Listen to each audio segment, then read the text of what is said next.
The words hit me like a slap across the face on that rainy Tuesday morning in November. Mom, you need to find your own place. Linda and I have made our decision. My son Daniel stood in my kitchen, the kitchen where I'd made him countless lunches for school, where I'd celebrated his promotions, where I'd comforted him through his divorce 3 years ago. Now he was telling me to leave the home I'd lived in for 55 years. Before we jump back in, tell us where you're tuning in from, and if this story touches you, make sure you're subscribed, because tomorrow I've saved something extra special for you. I'm Eleanor Hartwell, and at 73 years old, I thought I knew what betrayal felt like. I'd buried my husband Robert 2 years earlier after 48 years of marriage. I'd weathered the storm of my daughter-in-law Linda's obvious resentment toward me since she married Daniel 15 years ago. But nothing had prepared me for this moment, standing in my own home, being told I was no longer welcome. The house on Maple Avenue in Cedar Falls had been my sanctuary since 1968. Robert and I had bought it as newlyweds, a modest 2-story colonial with white shutters and a wraparound porch that needed more work than we could afford. Over the decades, we'd transformed it room by room, painting nurseries, installing hardwood floors, building the sunroom where I spent my mornings with coffee and crossword puzzles. Every corner held memories of birthday parties, Christmas mornings, quiet evenings when Robert would read aloud while I knitted. After Robert's funeral, Daniel had insisted I shouldn't live alone. Mom, this house is too big for one person. You're getting older, and we worry about you. Linda had nodded along, her face carefully arranged in an expression of concern that never quite reached her eyes. They'd moved into the house gradually, first staying weekends to help with maintenance, then Daniel working from the home office more often, finally moving in completely 6 months ago, when they sold their downtown condo. At first I'd been grateful for the company. The silence after Robert's death had been suffocating, and having Daniel nearby felt like a blessing. Linda had brought her organizational skills to bear on our household, updating systems that Robert and I had used for decades, introducing meal planning schedules, and cleaning rotations that made me feel like a guest in my own home. But she'd assured me it was temporary, just until they found the right house to buy. Now, watching Daniel avoid my eyes, as he delivered his ultimatum, I realized how naive I'd been. This had never been about helping me or keeping me company. This had been about acquiring my house, while appearing charitable in the process. What do you mean, find my own place? I asked, my voice steadier than I felt. This is my place. This is my home. Linda stepped forward, her perfectly styled blonde hair catching the kitchen light. She was wearing the navy suit she saved for important occasions, and I realized she'd dressed for this conversation like it was a business meeting. Eleanor, we've been more than patient, but Daniel and I need to start our lives properly. We can't keep living in limbo, sharing space that doesn't really work for any of us. The irony wasn't lost on me. They'd moved into my house, reorganized my belongings, taken over my living room with their modern furniture, and now I was the one disrupting their living situation. We've found you some lovely senior living communities, Daniel said, finally meeting my eyes. There's Sunset Manor just outside town, and Willowbrook has an excellent reputation. You'd have your own apartment, meals provided, activities planned. It would be perfect for someone your age, someone my age. As if turning 73 had somehow rendered me incompetent to live independently.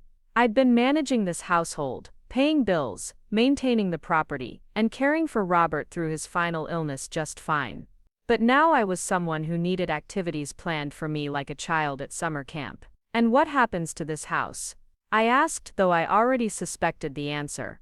Linda and Daniel exchanged a look, one of those married couple communications that excludes everyone else in the room. Well, Linda said carefully, we've put a lot of work into updating this place over the past months. We've invested our time and money into improvements. It makes sense for us to take over the mortgage payments and assume ownership. Take over the mortgage payments. The house had been paid off for 15 years.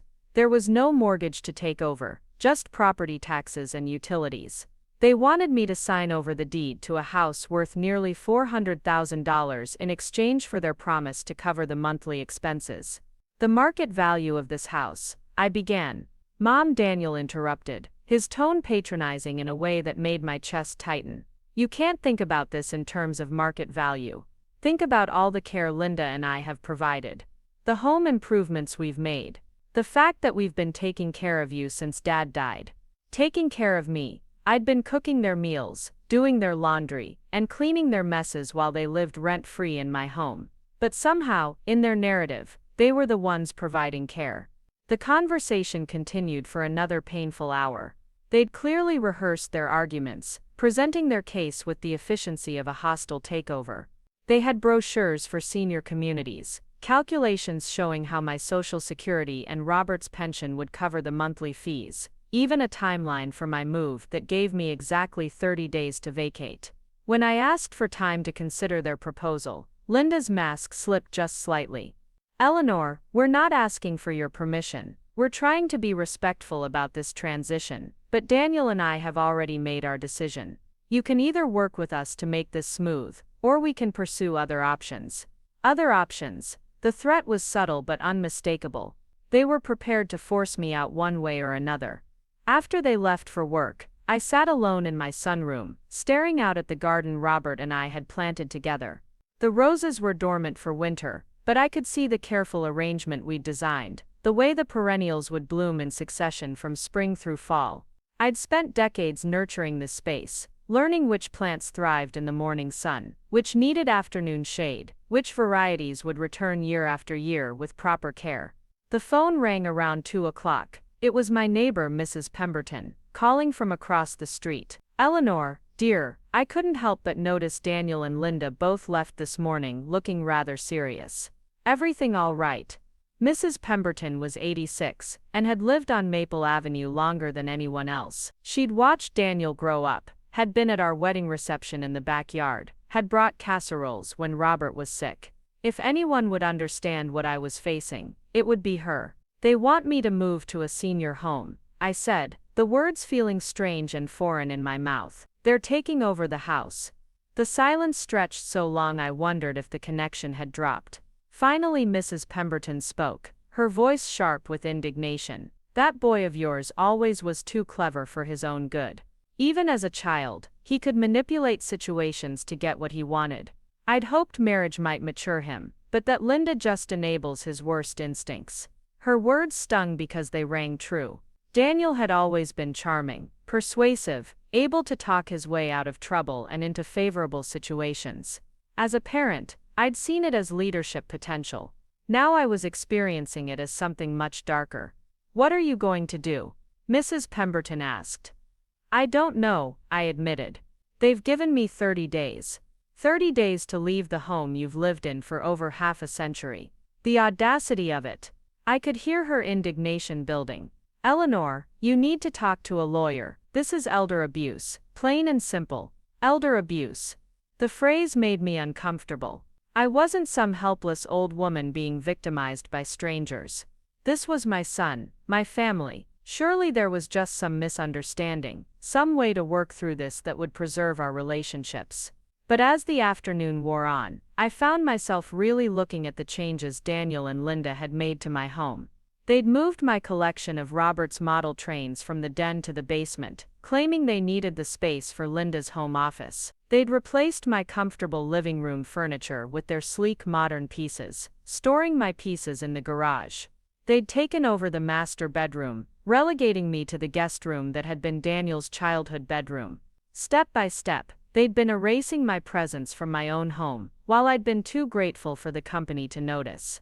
That evening, Daniel came home from his job at the insurance firm with a stack of papers. "Mom, I've arranged appointments for you to tour 3 different facilities this week. I also brought some preliminary paperwork for the house transfer, just so you can see how straightforward the process will be." The paperwork was anything but straightforward. Hidden in the legal language was a clause that would transfer the deed to Daniel and Linda in exchange for my agreement to cover my own moving expenses, and forfeit any claim to the home's equity. I would be paying them to take my house. "Daniel, this doesn't seem fair," I said, trying to keep my voice calm. "This house represents my entire life's investment. Your father and I worked for decades to build this equity." His response was swift and cutting. "Mom, you're thinking like someone from a different generation. Linda and I have modern lives with modern expenses. We can't afford to buy a house at today's market prices, while also supporting your care. This arrangement works for everyone. Supporting my care, I was the one paying for groceries, utilities and maintenance while they lived rent-free. But in their version of events, they were somehow subsidizing my existence. Linda emerged from the kitchen, where she'd been preparing dinner. Eleanor, I think you're having trouble seeing the bigger picture.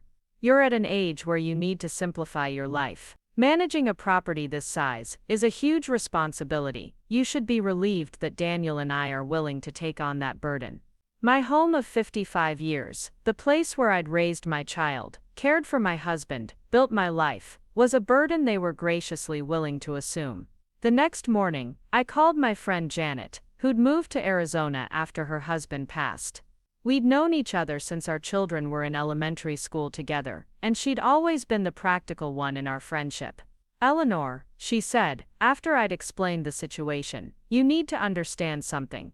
What they're doing to you, it's not about housing or care, or what's best for anyone. It's about money and control. They want your house, and they're using emotional manipulation to get it. Her words confirmed what I'd been afraid to acknowledge. This wasn't about my well-being or their convenience. This was about acquiring a valuable asset through coercion rather than purchase. But he's my son, I said. Surely he wouldn't deliberately. Honey, Janet interrupted gently. Some children see their parents as obstacles to inheritance rather than people to love and respect. It breaks my heart to say it, but Daniel is showing you exactly who he is. Believe him. That afternoon, I did something I hadn't done in years. I took a long walk through downtown Cedar Falls, really looking at my community with fresh eyes. I passed the library, where I'd volunteered for 15 years, the coffee shop where Robert and I had shared our Saturday morning ritual, the bookstore where I'd discovered my love of travel memoirs. Cedar Falls was a comfortable, predictable place, where everyone knew everyone else's business, and change came slowly. I'd lived my entire adult life, within a 5-mile radius, content with the familiar rhythms of small-town life. But as I walked those familiar streets, I found myself thinking about the travel memoirs I'd been reading, stories of women who'd reinvented themselves in foreign cities, who'd discovered strength they didn't know they possessed. At the bookstore, I gravitated toward the travel section and pulled out a guide to Paris. I'd always dreamed of visiting France, but Robert had preferred domestic travel, and after his death, I'd assumed my traveling days were over. But as I flipped through pages of photographs showing tree-lined boulevards, charming cafes, and elegant apartments with tall windows, I felt something I hadn't experienced in months. Possibility. Planning a trip? Asked Sarah, the bookstore owner who'd known me for years. Maybe, I said, surprised by my own answer. Just looking, you know, Sarah said, leaning against the counter. My sister moved to Paris when she was 68. Her husband had died, her kids were grown, and she decided she wanted an adventure. That was 8 years ago, and she's never been happier. She always says the best time to completely change your life is when you have nothing left to lose. Nothing left to lose. The phrase echoed in my mind as I walked home with my arms full of travel guides. Daniel and Linda were taking my house, my security, my sense of belonging. But they couldn't take my bank accounts, my social security, or my pension. They couldn't take my ability to make my own choices about my future. That evening, I sat in my sunroom, with a notebook and calculator, adding up my finances for the first time since Robert's death. The numbers were better than I'd expected. The life insurance payout, combined with our savings, and the monthly income from Social Security and Robert's pension, gave me more financial freedom than I'd realized. I'd been so focused on the threat of losing my house that I hadn't considered what I might gain by walking away from it entirely. When Daniel and Linda returned from their evening out, they found me at the kitchen table surrounded by travel guides and financial documents. Linda's expression immediately turned suspicious. "What's all this?" "Research," I said simply. "You're right that I need to simplify my life and make some changes. I'm just exploring my options." Daniel picked up the Paris guidebook, frowning. "Mom, you're not seriously considering international travel at your age. That's exactly the kind of impractical thinking that shows you need more structured living." "At my age?" 73 wasn't ancient, and I was in excellent health. I'd been managing international business correspondence for Robert's consulting firm for years before his retirement. I spoke basic French from my college courses. There was nothing about my age that prevented me from traveling, except other people's assumptions about what 73 looked like. I'm considering all my options, I repeated. You've made it clear that staying here isn't possible, so I need to figure out what comes next. Linda sat down across from me, her tone becoming conciliatory. Eleanor, we're not trying to push you out. Preparing and narrating this story took us a lot of time. So if you are enjoying it, subscribe to our channel. It means a lot to us. Now, back to the story. We just think you'd be happier somewhere with people your own age, with activities and support services. People my own age. I thought about Mrs. Pemberton across the street, who was 86 and still traveled to visit her grandchildren in California. I thought about Janet in Arizona, who'd taken up hiking and photography at 70. I thought about Sarah's sister in Paris, discovering a new life at 68. Age wasn't the limitation here. Other people's narrow vision of what my age should look like was the limitation. I appreciate your concern, I said, closing the guidebooks. I'll let you know what I decide. The next few days passed in a strange suspended animation. Daniel and Linda went about their routines, assuming I would eventually accept their timeline and their terms. They discussed paint colors for the sunroom renovation and debated whether to expand the kitchen, making plans for my house as if I were already gone. Meanwhile, I was doing research of my own. I called the bank to understand my financial position. I researched visa requirements for long-term stays in France. I found websites for Americans living abroad, forums where expatriates shared practical advice about everything from healthcare to housing. The more I learned, the more possible it seemed. France had excellent healthcare, strong consumer protections, and a culture that respected aging rather than hiding it away. My Social Security could be direct deposited to a French bank account. My pension was portable. With careful planning, I could live comfortably in Paris for years. On Thursday morning, Daniel presented me with appointment confirmations for tours of 3 senior living facilities. I've arranged these for next week, he said. Linda and I can drive you to each one, help you ask the right questions. Help me ask the right questions. As if I were incapable of evaluating my own living situation without their guidance. Actually, I said, I won't be needing those appointments. I've made other arrangements. The silence that followed was sharp and suspicious. Linda set down her coffee cup with unusual force. What kind of arrangements? I'm moving to Paris. The words hung in the air like a challenge. Daniel's face went through several expressions before settling on patronizing amusement. Mom, that's not realistic. You can't just move to another country. You don't speak French. You don't know anyone there. You're 73 years old. I speak enough French to get by, and I can learn more.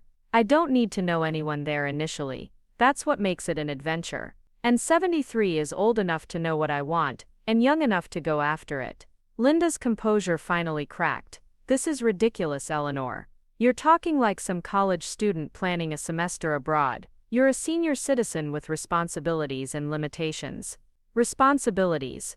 My responsibility had been to my husband, and he was gone. My responsibility had been to my son, and he'd made it clear that responsibility was no longer welcome. I had no other dependents, no obligations that required me to stay in a place where I was no longer wanted. What limitations? I asked. I'm healthy, I'm financially secure, and I'm free to make my own choices about where and how I live. Daniel tried a different approach. Mom, even if you could manage the logistics, which I doubt, think about the expense.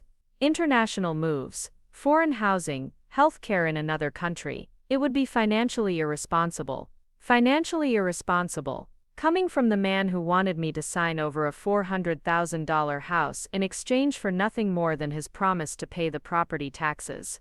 I've done the math, I said calmly. The cost of living in Paris is lower than most American cities. Healthcare is excellent and affordable, and I'll have the equity from selling this house to fund my new life. That got their attention. Linda's face went pale. Selling the house. Eleanor, we've talked about this. Daniel and I have invested time and money into improvements. We've been caring for you. There's an understanding about how this transition would work. An understanding. Not an agreement I'd signed or terms I'd negotiated, but an understanding they'd created in their own minds about how they could acquire my property. The only understanding I have, I said, is that you want me to leave. I'm simply taking that advice and making it work for me instead of for you. The argument that followed was ugly and illuminating. Daniel accused me of being selfish and impractical. Linda suggested I was having some kind of psychological breakdown brought on by grief and stress. They both insisted that moving to Paris was a fantasy that proved I needed supervised care. But underneath their concern trolling was raw panic. They'd counted on my passivity, my gratitude for their presence, my fear of being alone. They'd never considered that I might have my own plans for my life and my assets. When their arguments failed to sway me, Daniel tried emotional manipulation. Mom, Dad wouldn't want you to do something this reckless. He'd want you to be safe and practical. Robert's memory was not a weapon they got to use against me. Your father always regretted that we never took that trip to Europe we planned for our 40th anniversary. He was too sick by then, and we'd waited too long. One of the last things he said to me was that he wished we'd been braver about taking chances when we had the chance. This was true. Robert had died with many regrets about opportunities missed and adventures postponed. He'd been a cautious man by nature, always saving for tomorrow instead of investing in today.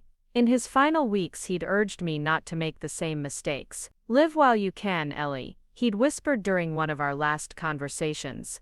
Don't wait for permission from anyone else to have the life you want. I'd thought he was talking about small things, hobbies and friendships and simple pleasures. I hadn't realized he was giving me permission to completely reinvent myself. That weekend I made an appointment with Margaret Foster, the estate planning attorney who'd handled Robert's will. She listened to my situation with growing concern, and barely concealed anger. Mrs. Hartwell, she said, when I'd finished explaining Daniel and Linda's demands, what they're proposing is essentially elder financial abuse. They're using your emotional attachment to your son, and your fear of being alone to coerce you into signing over valuable assets for inadequate compensation. She outlined my legal rights and the protections available to me. I could refuse their demands without consequences. I could sell the house to a third party and keep the proceeds. I could pursue legal action if they tried to force me out through harassment or other illegal means. More importantly, she continued, you're under no obligation to make decisions based on their timeline or their financial needs. This is your house, your life and your choice. Her words were liberating. For months I'd been living under the assumption that I owed Daniel and Linda something, that my age and widowhood had somehow diminished my right to autonomy. But legally and morally, I was free to make whatever choice served my own interests. On Monday morning, I called a realtor and listed the house for sale. By Tuesday I had 3 showing appointments scheduled. By Friday I had 2 offers above asking price. Daniel and Linda's reaction was swift and furious. They accused me of betraying the family, of being vindictive and selfish. Linda actually cried, real tears that seemed to surprise her as much as me. Eleanor, you're destroying everything, she sobbed. We've planned our whole future around this house, around taking care of you. You can't just sell it out from under us. Their whole future. They'd planned to acquire my life's most valuable asset without compensation, and now they were devastated that their scheme wasn't working. You're welcome to submit an offer like any other buyer, I said calmly. The realtor would be happy to work with you on financing options. Of course they couldn't afford to buy the house at market value. Their plan had always been to get it for free through emotional manipulation and family obligation. Daniel tried one last desperate strategy. Mom, if you do this, if you really move to Paris, you'll regret it. You'll be alone in a foreign country with no support system. When you get sick or injured or need help, we won't be able to take care of you. Won't be able to take care of me. The threat was clear. If I didn't comply with their demands now, they would abandon me entirely when I might actually need their help. Daniel, I said, you've already made it clear that you don't want to take care of me. You want me out of your lives so you can have my house. At least in Paris, I'll be unwanted in a beautiful city with excellent healthcare and world-class museums. The closing on the house happened 6 weeks later. Daniel and Linda had found a rental apartment across town and moved out the week before, taking several pieces of my furniture that they claimed they'd bought with their own money. I didn't fight them on it. The freedom I was gaining was worth more than any material possessions. Mrs. Pemberton came to say goodbye the morning I left for the airport. At 86, she was more excited about my adventure than anyone else in my life. "You're doing the right thing, Eleanor," she said, hugging me tightly. "That boy of yours never deserved a mother like you. Maybe losing you will teach him some humility." As the taxi pulled away from Maple Avenue, I looked back at the house one last time. It looked smaller than I remembered, just another colonial in a row of similar homes.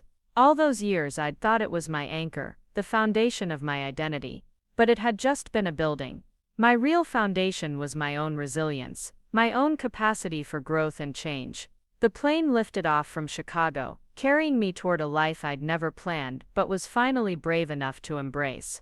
Below me, the familiar patterns of the Midwest gave way to unknown territory, and for the first time in years, I felt truly free. Part 2 would begin with my arrival in Paris. But this first section of my story was about something more than geography. It was about recognizing that family obligation isn't the same as family love, that age doesn't equal incapacity, and that sometimes the most courageous thing you can do is walk away from people who don't value you. Daniel had told me to find my own place after 55 years. He'd meant it as a threat, a way to force me into compliance with his plans for my life and my assets.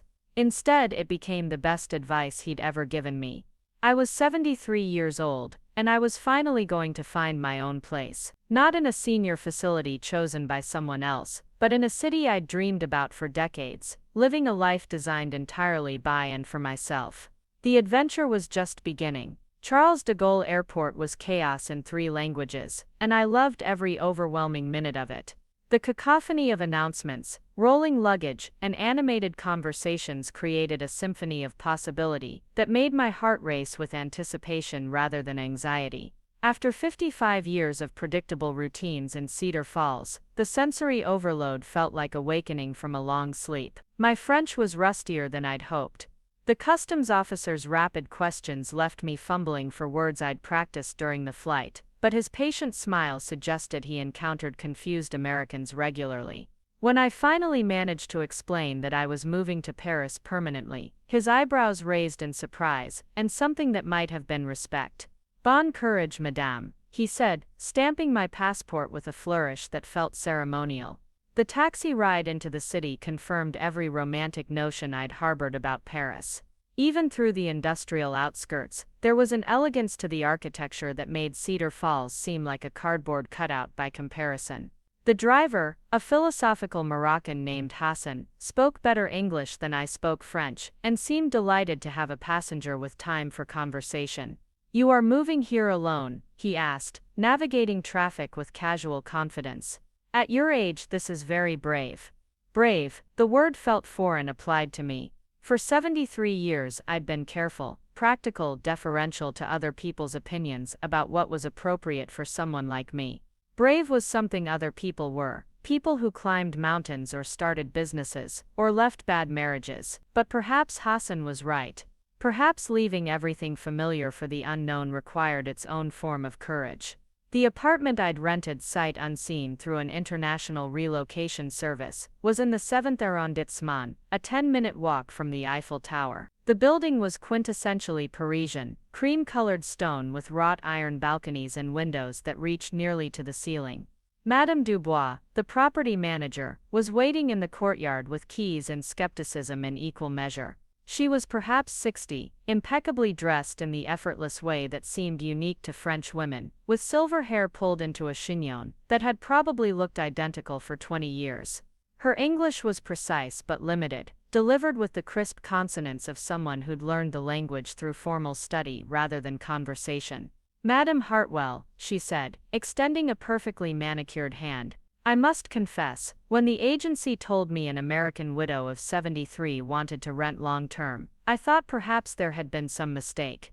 The apartment was on the 4th floor, accessible only by a narrow staircase that spiraled upward like something from a fairy tale.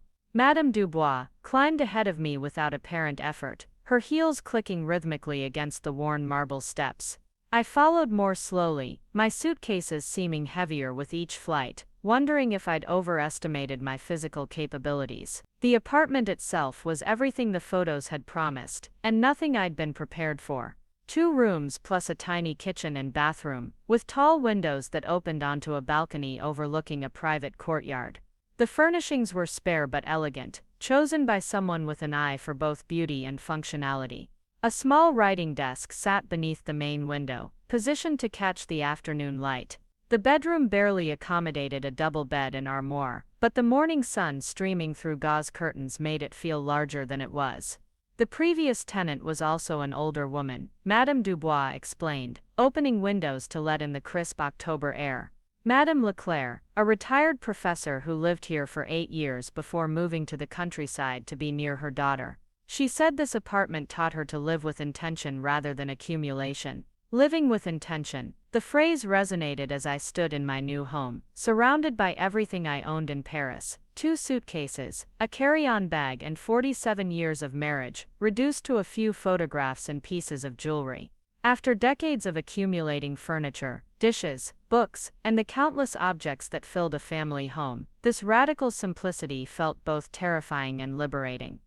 Madame Dubois handed me a folder containing building information, emergency contacts, and recommendations for local services. The neighborhood is excellent for someone of your situation. The pharmacy speaks English. The market has the finest vegetables in the 7th, and Dr. Bernard's clinic is 3 blocks away. Many expatriates live nearby. Expatriates, another word that sounded foreign applied to me. I'd always thought of expatriates as sophisticated international professionals, not widowed housewives from the American Midwest. But here I was, officially an American living abroad, part of a community I'd never imagined joining. After Madame Dubois left, I stood at my window watching the courtyard below. Children played while their mothers chatted, their voices mixing French and Arabic in easy familiarity. An elderly man watered plants on his balcony with the focused attention of someone for whom small daily rituals had become forms of meditation. The scene was domestic and foreign simultaneously, familiar patterns of human interaction in an utterly unfamiliar setting. My phone buzzed with a text from Daniel. "Mom, please reconsider this Paris nonsense. Linda and I found you a lovely place at Meadowbrook Manor. They have an opening next month." Meadowbrook Manor. Even the name suggested institutionalized blandness. A place where people went to wait politely for death.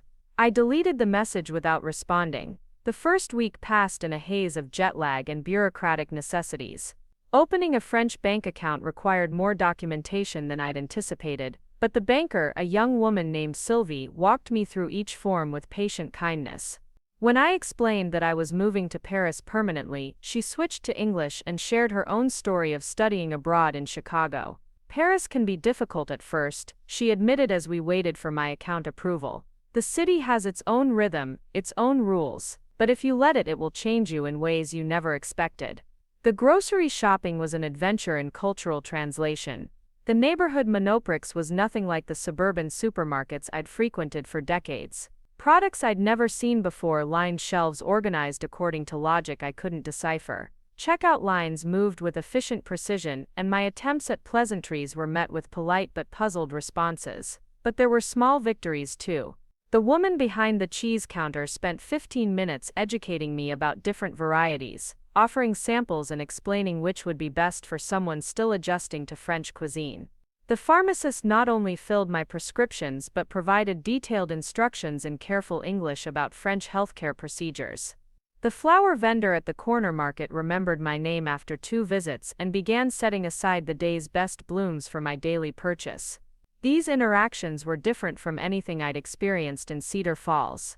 There I'd been Eleanor Hartwell, Robert's wife, Daniel's mother, Mrs. Pemberton's neighbor. My identity had been defined entirely through relationships to other people. Here I was simply the American woman who bought flowers every morning, who asked thoughtful questions about cheese, who was learning to navigate the metro with determination and good humor. The loneliness when it came was sharp and unexpected. Not the gentle melancholy I'd anticipated, but a profound disorientation that left me questioning everything about my decision. It struck hardest in the evenings when the excitement of daily discoveries gave way to quiet hours in my small apartment. In Cedar Falls, evenings had been filled with familiar rituals. Phone calls from friends, television programs I'd watched for years, the comfortable routine of preparing simple dinners in a kitchen where I knew the location of every utensil. Here I sat at my small table eating bread and cheese while listening to conversations in languages I barely understood, feeling more alone than I had since Robert's death. The second week brought rain and self-doubt in equal measure. The romantic Paris of guidebooks and movies gave way to a grayer reality of navigating daily life in a foreign language while battling exhaustion and homesickness. Simple tasks became mountains to climb. Laundromats operated differently than American machines. Phone services required contracts I couldn't fully understand. Even grocery shopping became overwhelming when confronted with unfamiliar brands and metric measurements. I called Janet in Arizona, desperate for a familiar voice and sympathetic ear. "Eleanor, honey, what did you expect?" she said after I'd poured out my frustrations.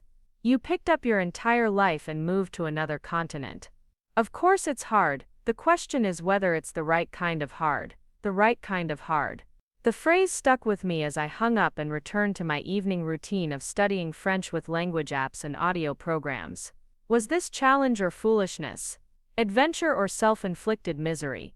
The answer came unexpectedly during my third week in Paris.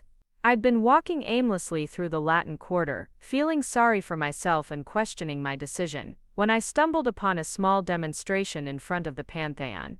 A group of women, most of them clearly over 60, were holding signs protesting budget cuts to senior services. They were animated, articulate, and utterly unapologetic about taking up space in the public sphere. I stopped to watch, drawn by their energy and confidence. One woman, perhaps my age, noticed my attention and approached with a warm smile.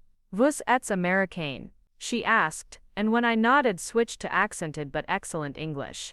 "I am Brigitte Moreau. You are interested in our cause." Brigitte was 76, a retired sociology professor who'd been organizing social justice campaigns since the 1960s. She was exactly the kind of person I'd never had the opportunity to meet in Cedar Falls, where political engagement was generally limited to voting and occasional letters to the editor. "In France," she explained as we walked away from the demonstration, "we do not believe that aging means disappearing. We fight for our rights, we make our voices heard, we refuse to be invisible." She invited me for coffee, and what began as a brief conversation stretched into 3 hours of discussion about politics, aging, feminism, and the differences between American and French attitudes toward older women. Brigitte was fascinated by my story, particularly my decision to leave family pressure for Parisian freedom. "In America, you have this cult of youth, this idea that life ends at retirement," she said, stirring her café au lait with characteristic French precision.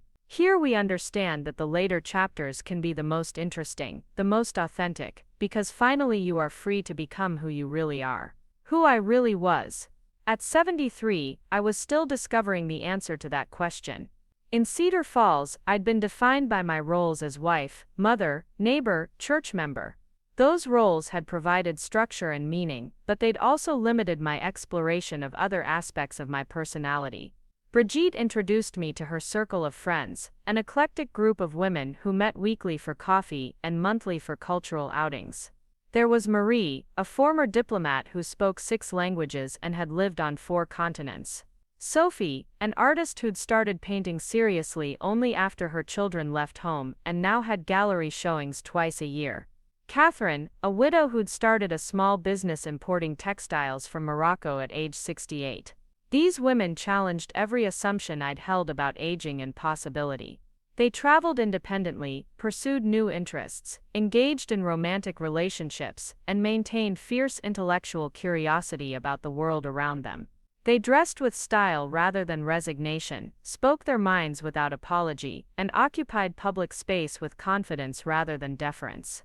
The secret, Marie told me during one of our coffee gatherings, is to stop asking permission from other people to live your life. At our age, whose approval are we seeking? Our children, who think we should be grateful for their minimal attention. Society, which has already written us off as irrelevant. The only person whose permission you need is yourself. Through Brigitte's circle, I discovered a Paris that existed completely outside the tourist experience. We attended lectures at the Sorbonne, protests at the Place de la République, poetry readings in tiny bookshops, art openings in converted warehouses.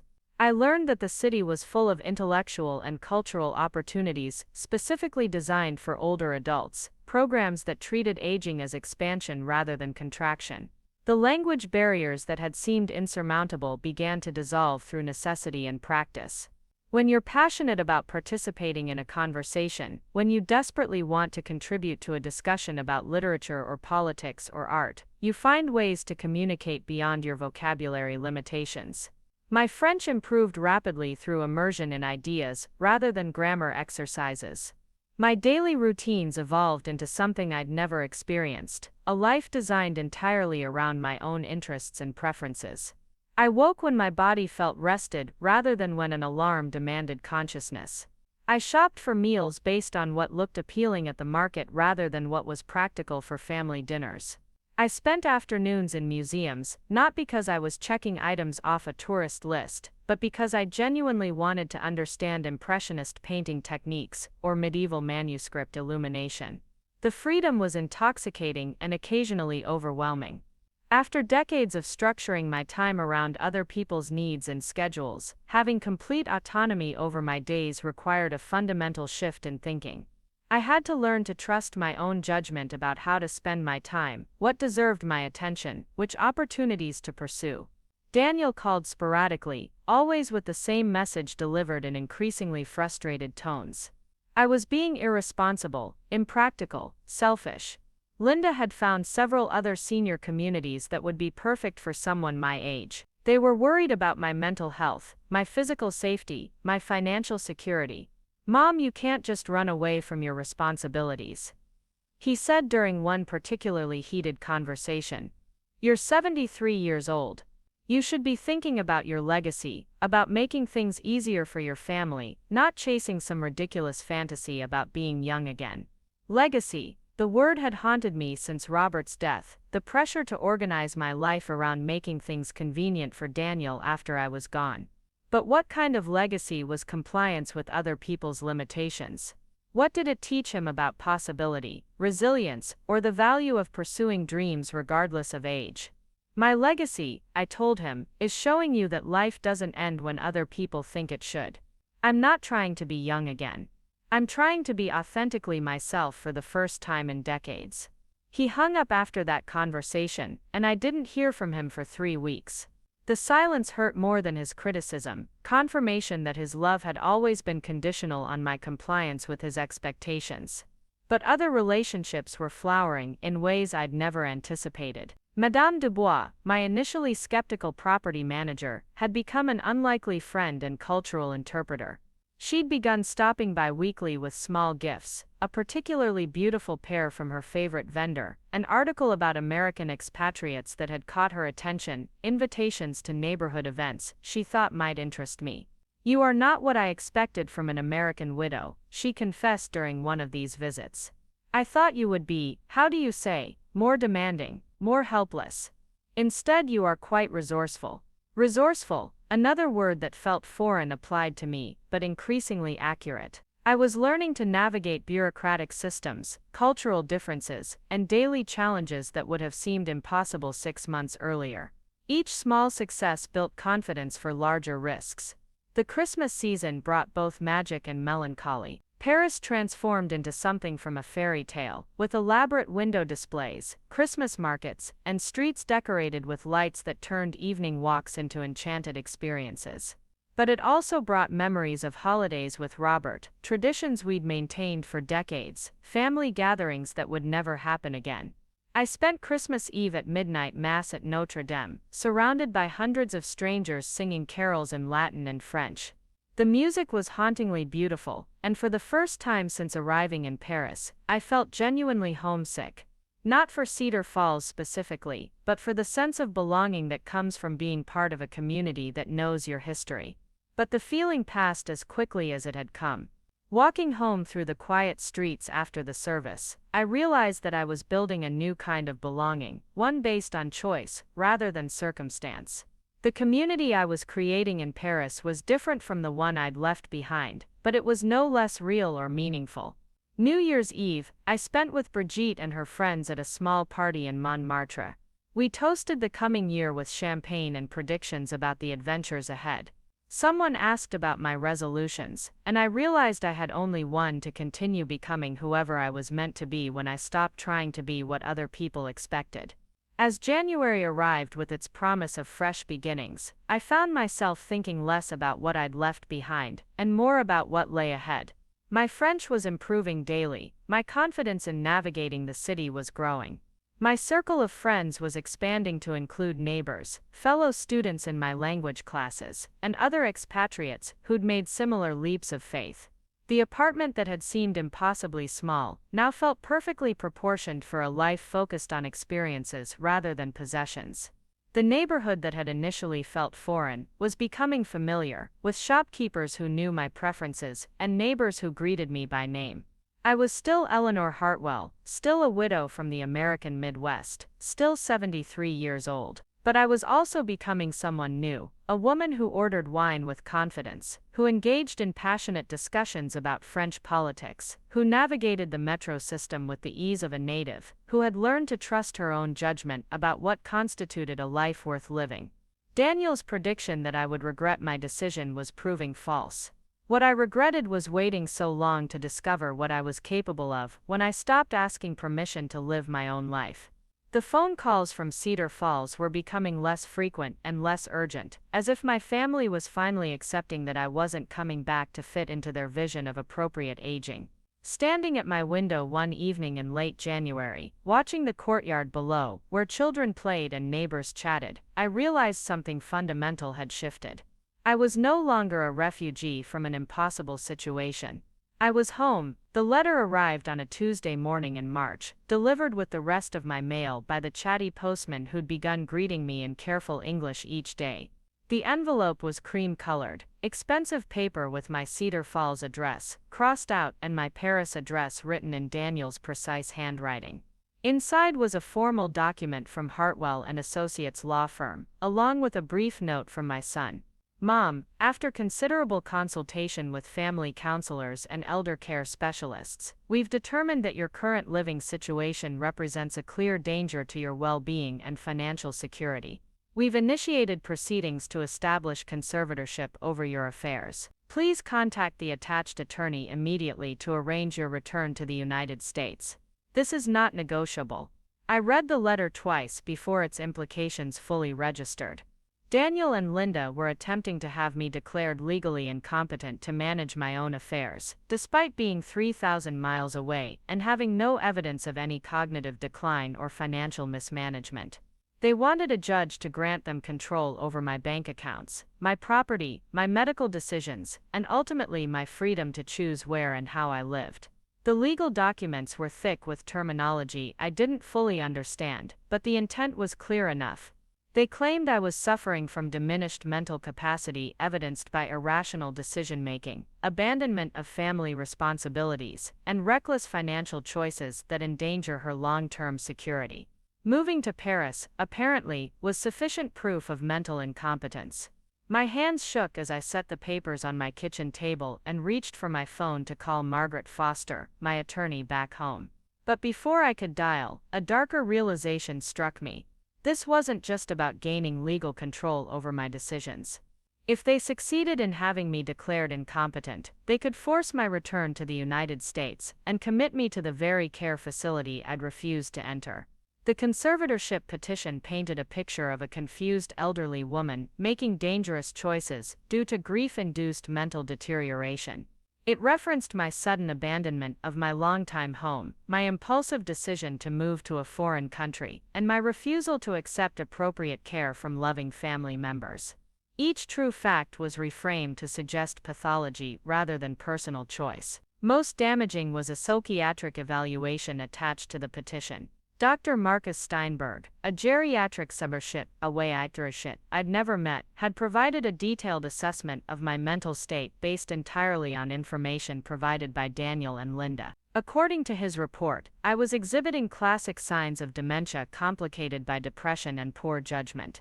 He recommended immediate intervention to prevent further deterioration. The evaluation was based on fabricated incidents that painted me as increasingly confused and unstable. I'd allegedly called Daniel, repeatedly asking the same questions, forgotten important family events, accused Linda of stealing my belongings, and made paranoid statements about being unwanted by my family. Each incident was dated and described in clinical detail, creating a compelling narrative of cognitive decline that existed only in Daniel and Linda's imagination. But perhaps most chilling was the section about my financial mismanagement. Steinberg noted that I'd liquidated substantial assets through an impulsive house sale and was now squandering the proceeds on international living expenses that would leave me destitute.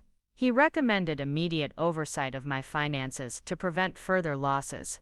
I sat at my small table, surrounded by evidence of my supposedly deteriorating mental state, and felt a familiar rage building. They weren't just trying to control my money or force me into institutional care. They were attempting to erase my agency entirely, to transform my conscious choices into symptoms of disease. The phone rang, interrupting my growing panic. It was Brigitte, calling to confirm our afternoon plans to visit a new exhibition at the Musée d'Orsay. "Eleanor, ma chère, you sound terrible. What has happened?" I found myself pouring out the entire situation to this woman who'd become my closest friend in Paris. Brigitte listened without interruption as I explained the conservatorship petition, the fabricated psychiatric evaluation, and Daniel's ultimatum that I return immediately. When I finished, there was a long silence before Brigitte spoke, her voice sharp with indignation. "This is unconscionable. Your son is attempting to kidnap your life through legal manipulation. We cannot allow this to succeed. We." The pronoun gave me strength I hadn't realized I needed. In Cedar Falls, I would have faced this crisis alone, with only paid professionals to advocate for my interests. Here I had a community of women who understood what was at stake and wouldn't hesitate to fight for my freedom. Brigitte arrived at my apartment within an hour, accompanied by Marie, the former diplomat, and Catherine, who'd dealt with similar family legal issues when she'd started her textile business against her children's wishes. They spread the conservatorship documents across my dining table with the methodical attention of generals planning a military campaign. The weakness in their case, Marie observed, studying the psychiatric evaluation, is that this Dr. Steinberg has never examined you personally. French law, and I believe American law as well, requires direct assessment for competency determinations. This evaluation is based entirely on hearsay and speculation. Catherine, who'd navigated complex international business law, pointed to another vulnerability. They claim you're financially irresponsible, but where's the evidence? You've successfully managed international banking, housing arrangements, and living expenses for 6 months. Your bills are paid, your rent is current, and you're living well within your means. That's not the behavior of someone incapable of managing their affairs. Brigitte was focused on the timeline. They've scheduled the hearing for next month, probably hoping you won't be able to return to contest it. But Eleanor, you must go back. You must fight this in person, with proper legal representation and evidence of your competence. The thought of returning to Cedar Falls, of walking back into the situation I'd escaped, filled me with dread, but the alternative was worse. If I didn't contest the conservatorship, Daniel and Linda would win by default. They'd gain legal control over my life and could force me to return on their terms. "I'll need a lawyer," I said, feeling overwhelmed by the complexity of fighting a legal battle across international borders. "I know someone," Marie said immediately. "Jennifer Walsh, an American attorney who specializes in international elder law. She has offices in both Paris and Chicago and has handled similar cases involving American expatriates." The next morning, I found myself in a sleek office near the Champs-Élysées, explaining my situation to a sharp-eyed woman in her 40s who took notes with the precision of someone accustomed to complex international legal issues.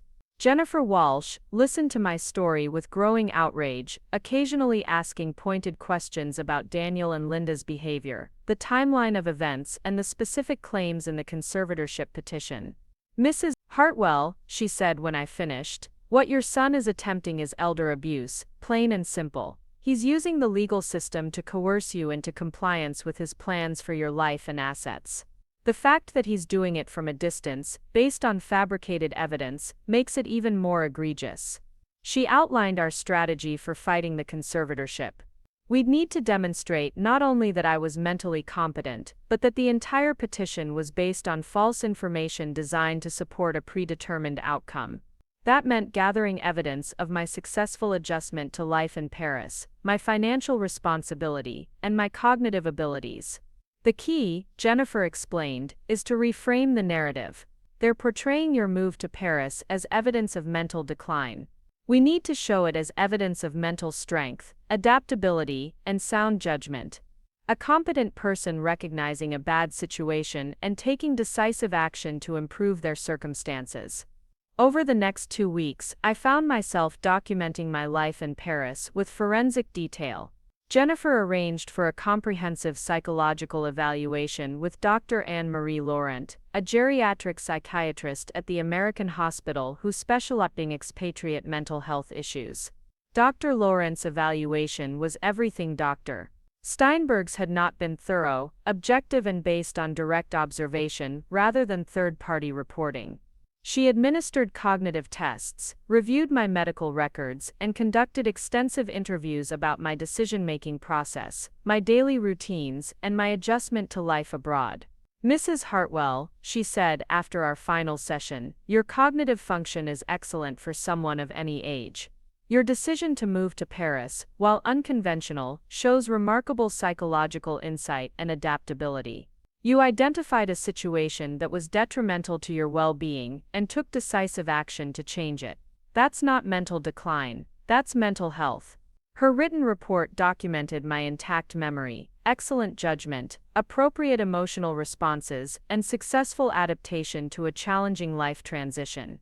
She noted that my ability to learn a new language, navigate unfamiliar systems, and build social connections demonstrated cognitive flexibility that argued against any form of dementia or mental incapacity.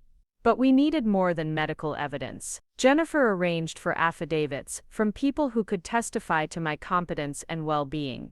Madame Dubois provided a detailed account of my responsible tenancy and appropriate behavior.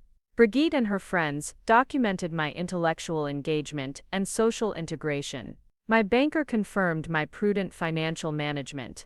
Even Hassan, my taxi driver from the airport, provided a statement about my clear communication and reasonable decision-making during our initial conversation. The picture that emerged was of a woman who'd made a difficult but rational choice to prioritize her well-being over family expectations. Rather than evidence of mental decline, my move to Paris represented successful problem-solving and remarkable adaptability. Meanwhile, Jennifer's investigation into Daniel and Linda's claims revealed troubling inconsistencies. The incidents described in Dr. Steinberg's evaluation were contradicted by phone records, showing sporadic rather than repetitive contact. The financial mismanagement claims fell apart when confronted with bank statements showing careful budgeting and appropriate spending.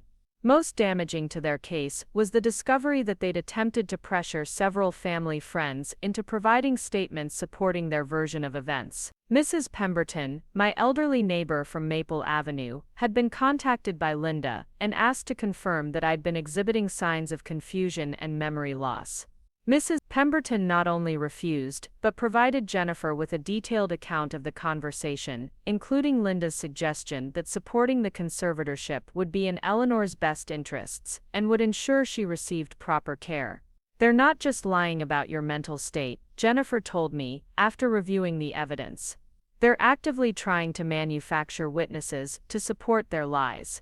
That's conspiracy to commit fraud, and it significantly strengthens our case." The flight back to Chicago was surreal, a reversal of the journey that had taken me from confinement to freedom 6 months earlier. But this time, I wasn't fleeing. I was returning to fight for the right to live my life on my own terms, armed with evidence and allies that Daniel and Linda couldn't have anticipated. Jennifer met me at O'Hare, with a stack of legal documents and a battle plan that left nothing to chance. We had 3 days before the conservatorship hearing, time she intended to use demolishing every aspect of Daniel and Linda's case, while building an unassailable defense of my competence and judgment. The hotel near the courthouse felt like neutral territory, a space between my old life and my new one, where I could prepare for what Jennifer warned might be an emotionally brutal experience. Daniel and Linda would be there, probably with their own attorney, definitely with their fabricated evidence, and their conviction that they were acting in my best interests. They believe their own narrative, Jennifer warned me. They've convinced themselves that you're mentally ill, and that forcing you into care is an act of love. That makes them more dangerous than people who know they're lying, because they'll defend their position with genuine conviction. The night before the hearing, I called Brigitte from my hotel room. It was early morning in Paris, and I could hear the familiar sounds of the city waking up in the background. Comment ça va, ma chère? She asked, and I realized I was thinking in French, that Paris had become my mental default in ways I hadn't recognized. I'm scared, I admitted. What if they win? What if the judge believes their version of events? Then you appeal, and you fight, and you never stop fighting. Brigitte said firmly. Eleanor, you have something they cannot take away. You have the truth, you have evidence, and you have the knowledge that you've already proven them wrong by creating a beautiful life for yourself. Whatever happens tomorrow, you are not the confused old woman they want everyone to believe you are. The courthouse was an imposing building that seemed designed to intimidate rather than welcome. I arrived early with Jennifer, both of us dressed in conservative business attire that projected competence and respectability. Jennifer had coached me extensively on courtroom demeanor, emphasizing the importance of appearing calm, articulate, and in complete control of my faculties. Daniel and Linda were already there with their attorney, a thin man in an expensive suit who looked like he specialized in extracting maximum advantage from family disputes. They sat at the petitioner's table with the confidence of people who believed they held all the cards. Daniel looked older than I remembered, his face drawn with stress or guilt or both. When our eyes met across the courtroom, I saw surprise, confusion, and something that might have been fear. Perhaps he'd expected me to appear disheveled and confused, confirming his narrative about my mental decline. Instead, I looked exactly like what I was, a competent woman who'd made a difficult choice and was prepared to defend it. Linda's expression was harder to read, but she kept glancing at the stack of documents Jennifer had placed on our table. Our evidence was substantial, and its mere presence seemed to make her uncomfortable. Judge Patricia Coleman was a woman in her 60s who radiated the no-nonsense competence of someone who'd spent decades sorting through family disputes and legal manipulation. She reviewed the case files with careful attention before addressing the courtroom. This is a petition for conservatorship, filed by Daniel Hartwell, on behalf of his mother, Eleanor Hartwell, alleging that Mrs. Hartwell is no longer capable of managing her personal and financial affairs, due to mental incapacity. Mrs. Hartwell is present and represented by counsel, which suggests to me that reports of her incapacity may have been somewhat exaggerated. Daniel's attorney rose to present their case, painting a picture of a confused elderly woman making dangerous decisions due to grief-induced cognitive decline. He presented Dr. Steinberg's evaluation as evidence of my mental incompetence and characterized my move to Paris as proof of impaired judgment. Your Honor, he argued, Mrs. Hartwell abandoned her longtime home, her community, and her family support system to move to a foreign country where she has no connections and limited language skills. This represents a profound departure from rational decision-making that endangers her physical and financial well-being. Jennifer's cross-examination of Dr. Steinberg was surgical in its precision. She established that he'd never met me, never conducted any direct evaluation, and had based his entire assessment on information provided by Daniel and Linda. When pressed about the specific incidents cited in his report, he admitted that he'd accepted their accounts without independent verification. Doctor, isn't it true that competency evaluations require direct examination of the patient? Jennifer asked. Generally, yes, but in cases where the patient is unwilling or unable to cooperate. Mrs. Hartwell was never asked to cooperate with an evaluation, was she? She was never contacted by you or anyone from your office. No, but the family indicated that she was resistant to medical intervention. The family indicated. So your entire professional opinion about Mrs. Hartwell's mental state is based on hearsay from family members who have a direct financial interest in the outcome of this proceeding. The doctor's credibility crumbled under Jennifer's questioning, and Judge Coleman's expression grew increasingly skeptical as the extent of his unprofessional conduct became clear. When it was our turn to present evidence, Jennifer methodically dismantled every aspect of Daniel and Linda's case. Dr. Lawrence's comprehensive evaluation demonstrated my cognitive competence through objective testing rather than second-hand reporting. Bank records showed responsible financial management rather than reckless spending. Affidavits from my life in Paris painted a picture of successful adaptation rather than dangerous isolation. But the most powerful moment came when Jennifer called me to testify on my own behalf. I'd been dreading this moment, the opportunity for Daniel's attorney to try to make me appear confused or incompetent through aggressive questioning. Instead, it became a chance to tell my story in my own words. Mrs. Hartwell, Jennifer began, please tell the court why you decided to move to Paris. I looked directly at Judge Coleman and spoke clearly about the situation I'd faced in Cedar Falls. The gradual takeover of my home, the pressure to sign over my assets, the plan to force me into institutional care. I explained my decision-making process, the research I'd conducted, the careful planning that had gone into my relocation.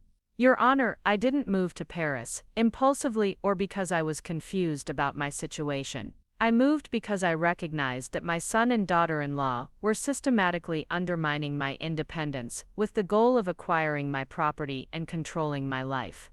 Moving to Paris was the most rational decision I could make under the circumstances. Daniel's attorney tried to shake my testimony through rapid-fire questions about my daily routines, my financial management, and my social connections in Paris.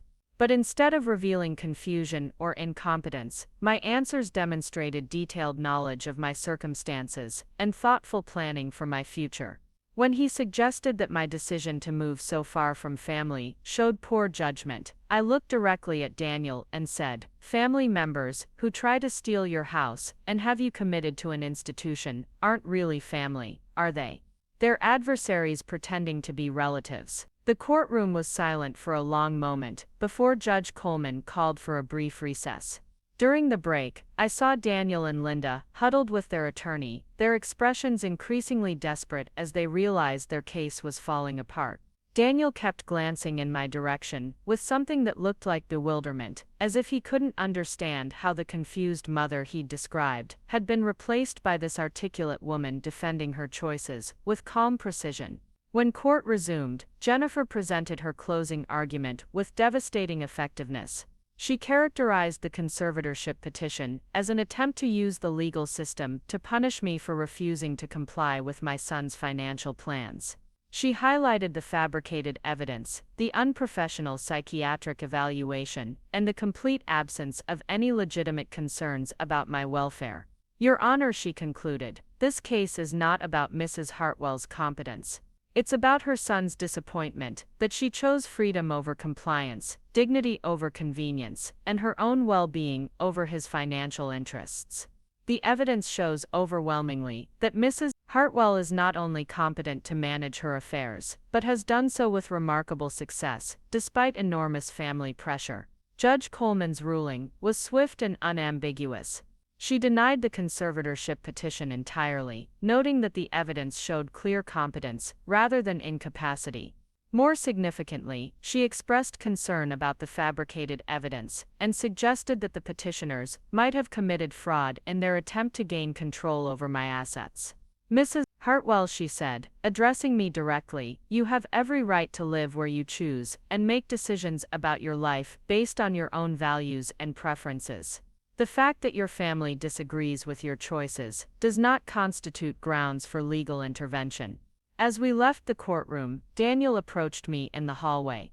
His face was pale, and he seemed to have aged years during the hearing. Mom, I don't understand, he said, his voice barely above a whisper. We were trying to help you. We thought you were making a mistake.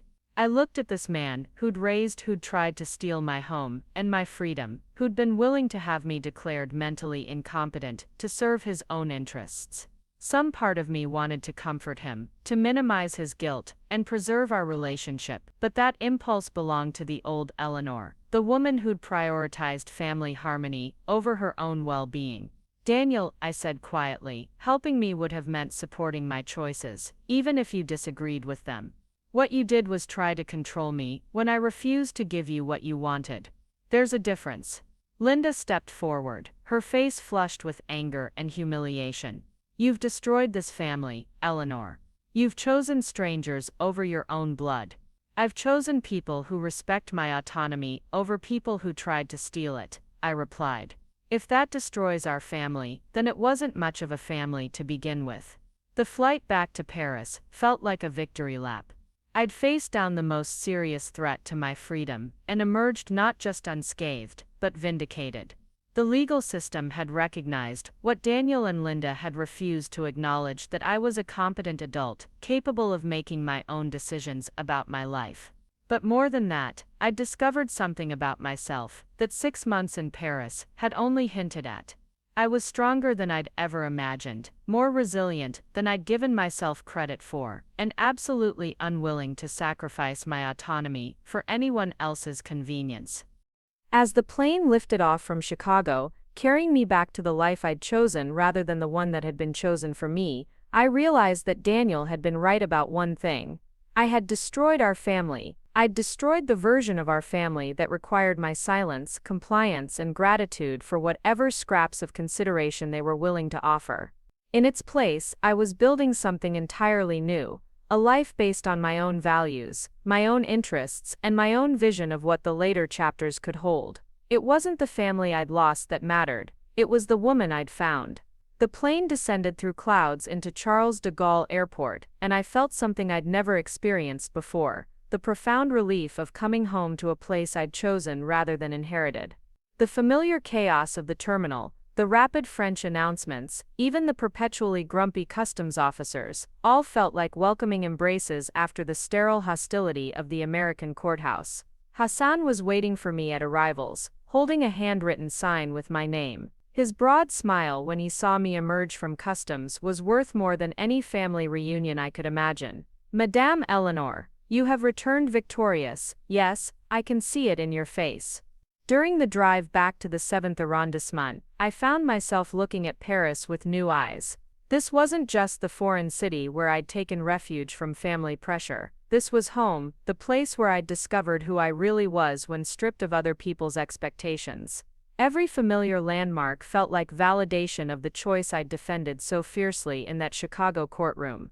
Madame Dubois was waiting in the courtyard of my building, ostensibly tending to the flower boxes but clearly watching for my return.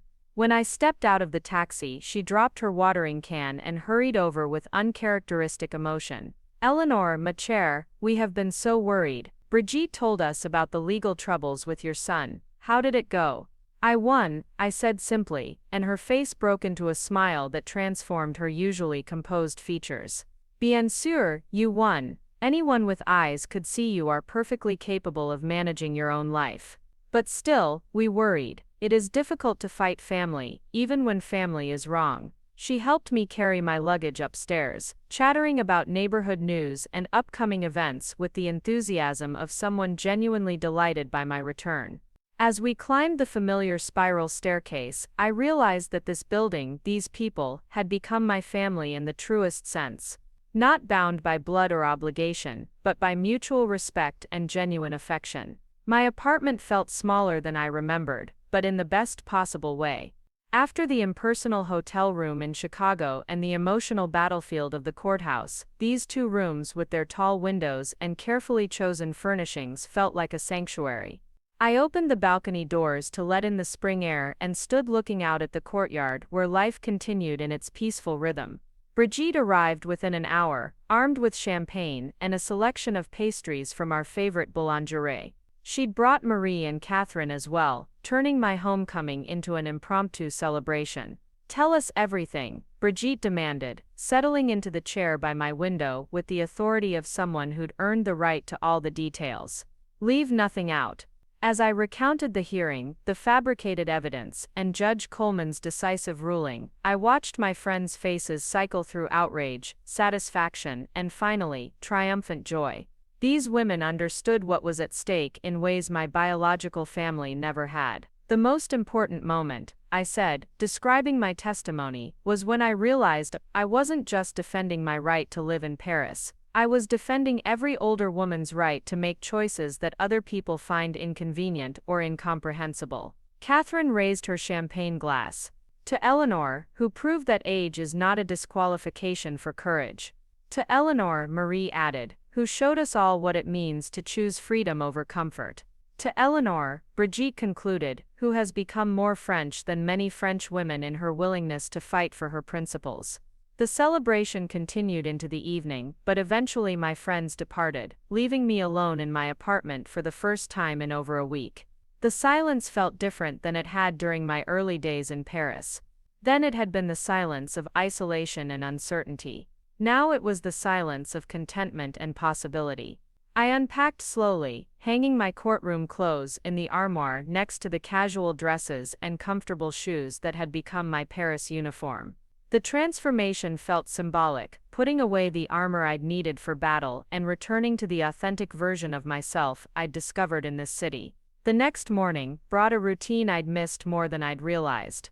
The walk to the corner market for fresh bread and flowers, the cheerful exchange with the vendor who'd missed my regular visits, the slow stroll through the neighborhood as the city awakened around me. These simple pleasures had been threatened by Daniel's legal maneuvering, and their restoration felt like a gift. At the cafe where I'd become a regular, the owner's wife greeted me with unusual warmth. "Madame Eleanor, Brigitte told us you had family troubles in America. We are so glad you are back where you belong." Where you belong, the phrase settled into my heart like a key finding its lock. For 73 years I'd tried to belong in places and situations chosen by other people.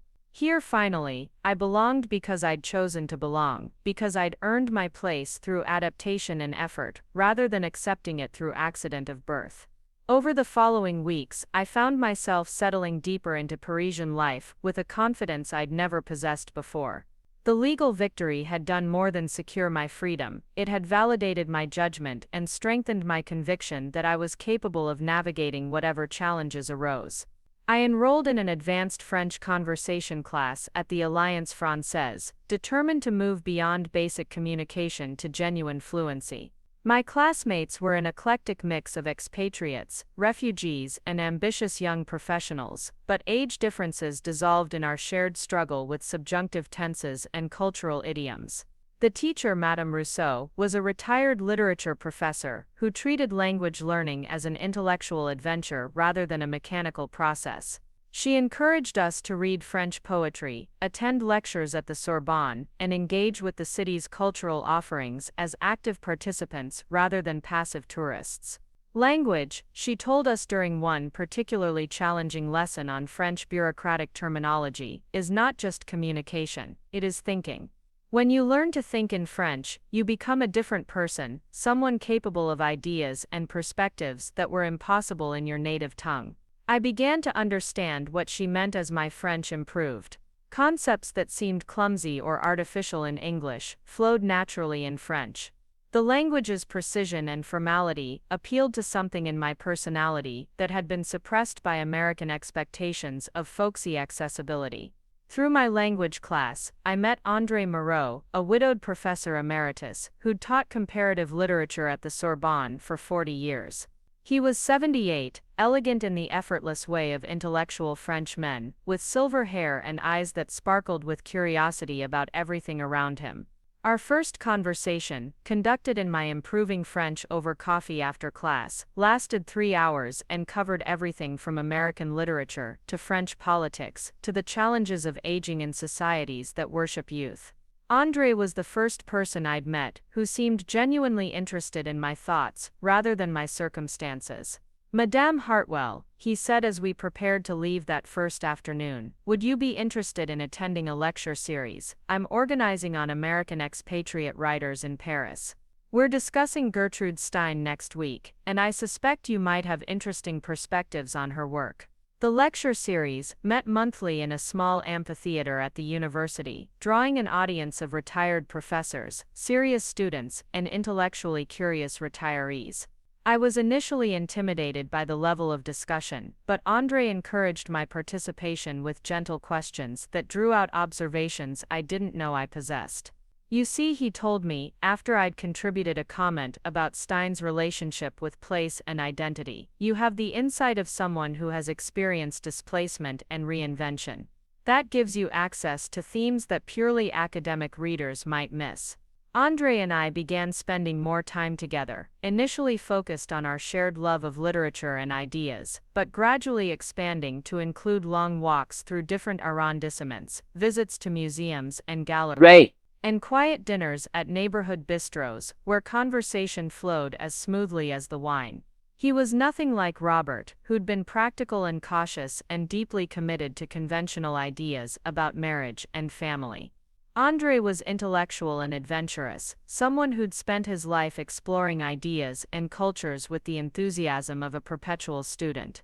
Being with him felt like discovering a part of myself I'd never known existed. Our relationship developed slowly, without the urgency of youth, but with the appreciation of people who understood that time was precious. We spent hours talking about books and politics and travel, sharing stories from our past lives, while creating new experiences together. When Andre invited me to spend a weekend at his cottage in Provence, I realized I was being offered something I'd never had, a romantic relationship based on intellectual compatibility and mutual respect, rather than social convention and family obligation. The cottage was everything I'd imagined French country life could be: stone walls and lavender fields, a terrace where we could eat simple meals while watching the sun set over rolling hills. Andre cooked with the unconscious skill of someone who'd been living alone for years, but still believed food should be both nourishing and beautiful. I bought this place after my wife died, he told me as we sat on the terrace with our evening wine. She always wanted to retire here, but I was too focused on my career to seriously consider it. After she was gone, I realized I'd been postponing life for reasons that no longer made sense. His story resonated with my own experience of delayed dreams and deferred desires. We talked about the strange liberation that came with loss, the way grief could strip away illusions about what mattered and what didn't. The irony, I said, watching fireflies begin their evening dance among the lavender, is that my son wanted me to mourn my life instead of living it. He expected me to accept that my interesting years were over, that I should be grateful for whatever minimal existence he was willing to supervise. Andre reached across the small table and took my hand. Perhaps the greatest gift we can give younger people is refusing to model the diminished life they expect from us. Your courage in coming to Paris wasn't just about saving yourself, it was about proving that age doesn't have to mean surrender. That weekend marked a turning point in both my relationship with Andre and my understanding of what my life in Paris could become. I wasn't just surviving my escape from Cedar Falls, I was thriving in ways I'd never imagined possible. Back in Paris, our relationship became part of the natural rhythm of my days. Andre would appear at my morning market visits, carrying my flowers while discussing the newspaper headlines. We'd meet for lunch at small restaurants where the proprietors began recognizing us as a couple. Evening concerts, poetry readings, and gallery openings became shared adventures rather than solitary cultural consumption. Brigitte and her circle embraced Andre with the enthusiasm of matchmakers whose project had succeeded beyond their wildest hopes. He fit seamlessly into our group dynamic, contributing his academic expertise to our wide-ranging discussions while respecting the bonds we'd formed. "You have found something rare," Brigitte told me one afternoon, as we watched Andre explaining Baudelaire to Catherine with passionate intensity. "A man who loves you for your mind rather than despite it." Summer in Paris with Andre was a revelation of pleasures I'd never experienced. We attended outdoor concerts in park settings, explored neighborhoods I'd never visited, took day trips to chateaux and villages that felt like illustrations from fairy tales. I was experiencing the romance of Paris not as a tourist consuming programmed experiences, but as a resident sharing authentic life with someone who'd become essential to my happiness. The first time Andre told me he loved me, we were standing on the Pont Neuf, watching the Seine flow beneath us in the golden light of evening. His declaration was simple and direct, delivered in French with the precision he brought to everything important. Je t'aime, Eleanor. Je t'ai transformé ma vie. You have transformed my life. The words settled into my heart with the weight of absolute truth. I had transformed his life, but not through sacrifice or service or the subordination of my needs to his. I'd transformed it by being fully myself, by bringing my own interests and opinions and experiences to our relationship as an equal partner. Je t'aime aussi, I replied, surprising myself with the confidence in my voice. At 73, I was experiencing romantic love for the first time as a complete person rather than someone defined primarily through roles and relationships to others. As autumn arrived, bringing cooler temperatures and the return of cultural seasons, I realized I'd been in Paris for a full year. The anniversary passed without fanfare, but with deep satisfaction. I'd successfully created a life I'd never anticipated, but now couldn't imagine living without. The phone call from Daniel came on a gray October morning. I'd been expecting it, knowing that enough time had passed for him to process the legal defeat and possibly reconsider his behavior. Mom, his voice was subdued, careful. I've been thinking about what happened, about the hearing and everything that led up to it. I waited, unwilling to make this conversation easier for him through premature forgiveness or reassurance. I think maybe we made some mistakes, he continued. Linda and I, we were so focused on what we thought was best for you that we didn't really listen to what you wanted. Some mistakes. The phrase minimized a systematic campaign to steal my assets and destroy my autonomy, but I recognized it as the closest thing to an apology I was likely to receive.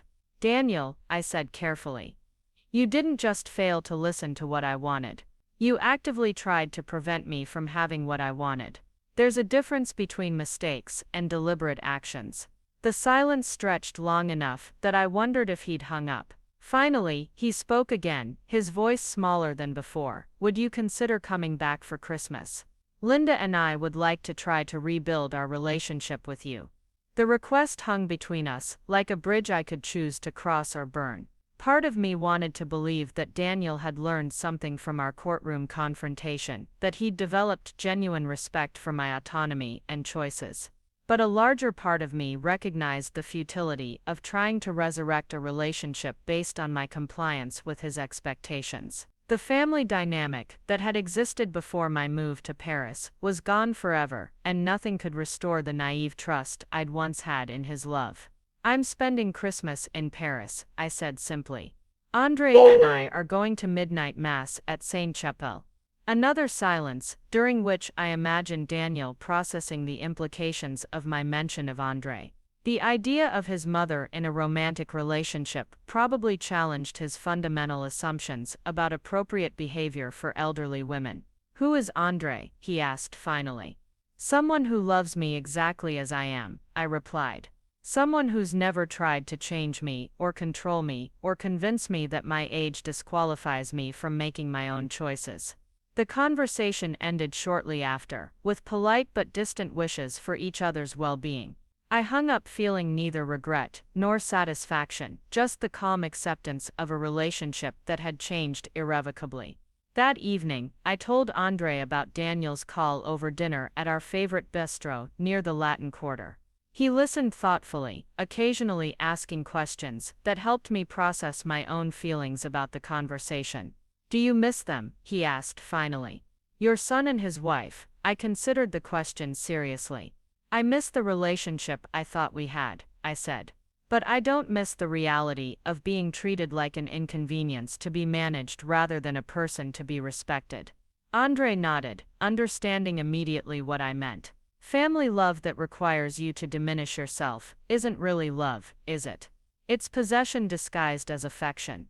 As winter settled over Paris, I found myself reflecting on the extraordinary journey that had brought me to this moment.